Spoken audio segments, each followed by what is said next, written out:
நண்பன். நான் தூங்கி கொண்டு போது சூரிய ஒளி வந்து என் மூஞ்சி மேலே பட்டுச்சு. அதனால நான் எழுந்து உட்காந்து எழுதினேன். எழுதினுக்கு சொல்ல எனக்கு ஒரு யோசனை வந்துச்சு. நம்ம காட்டுக்கு போகலாமே அப்படின்ட்டு நானும் காட்டுக்கு புறப்பட்டேன். காட்டுக்கு போக சொல்ல ஒரு மானை பார்த்தேன்.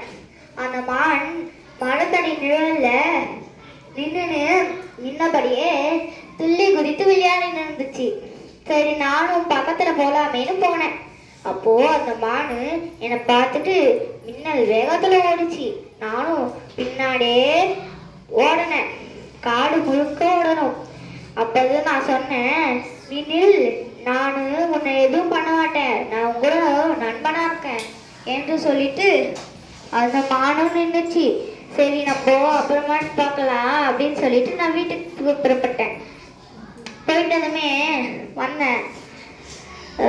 மறுநாள் வந்ததுமே அந்த மானை சுற்றி சுற்றி பார்த்தேன். எங்கேயுமே இல்லை. அதனால நானும் மானே மானே என்று கூப்பிட்டேன்.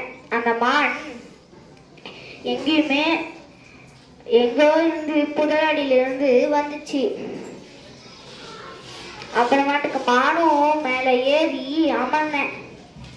மான் மேலே ஏறி அமர்ந்ததும் மான் துள்ளி குதித்து விளையாடினோம். காடு முழுக்க விளையாடினோம். அப்புறமா வீட்டிற்கு போய்விட்டேன். நன்றி.